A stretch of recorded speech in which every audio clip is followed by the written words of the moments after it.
मुंबईमध्ये 1 महिन्याचा वेळ मागितला होता सगळ्या मागण्याच्या संदर्भात राहिलेल्या।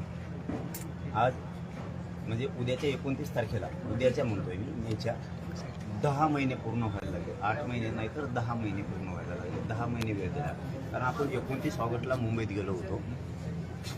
त्या सगळ्या पत्रकार बांधवांना जय शिवराय, नमस्कार। आपण बोलल्याप्रमाणे आपण सरकारला पाहिजे त्याच्यापेक्षाही जास्त वेळ दिला। सरकारनं आपल्याला मुंबईमध्ये 1 महिन्याचा वेळ मागितला होता सगळ्या मागण्याच्या संदर्भात राहिलेल्या। आज म्हणजे उद्याच्या 29 तारखेला, उद्याच्या म्हणतोय मी, मेच्या 10 महिने पूर्ण व्हायला लागले। 8 महिने नाही तर 10 महिने पूर्ण व्हायला लागले। 10 महिने वेळ दिला, कारण आपण 29 ऑगस्टला मुंबईत गेलो होतो।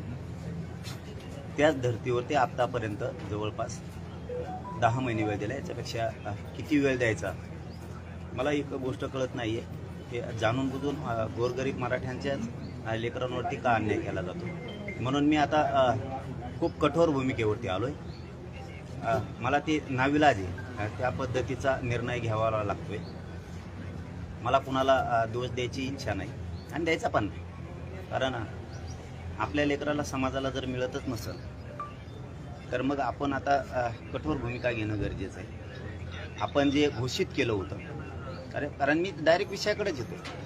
4 घंटे बोला आणि 2 घंटे बोला, त्याच्यापेक्षा 5 मिनिटाच्यात मला प्रेस संपवायची, कारण मी त्या सीमारेषेवर आता आलेलो। 30 मेचं जे आपलं आंदोलन, आमरण उपोषण आपण ठरवलं होतं ते फायनल होणार आहे 30 मेला, परंतु त्याच्यात फक्त थोडा जास्तीचा बदल केला आहे आपण।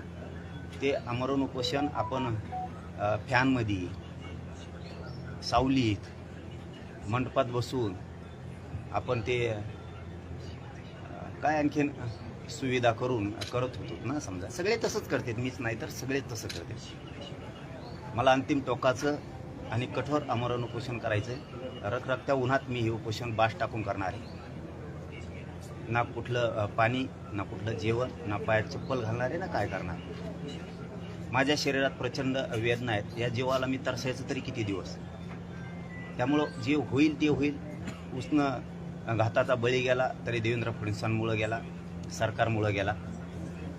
कितीही जीवाची लाहीलाही झाली तरी हरकत नाही, कारण माझ्या समाजाच्या लेकरांच्याच आयुष्याचा उन्हाळा झाला आहे। तर आपण आपली का कदर करायची। ते उन्हात कुठेही होईल, ते जंगलात होईल, रानात होईल, ते कुठेही होईल, परंतु ते खूप कडक आणि त्या रखरखत्या उन्हात ते आमरण उपोषण होणार आहे।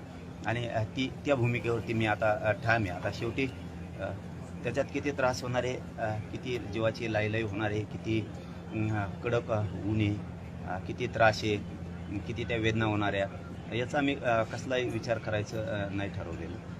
मी आता माझ्या निर्णयावरती फायनल आहे, कारण हे सारखे सारखे उपोषण करून सुद्धा माझ्या जीवाला इतक्या वेदना आहेत आणि इतका त्रास आहे प्रचंड।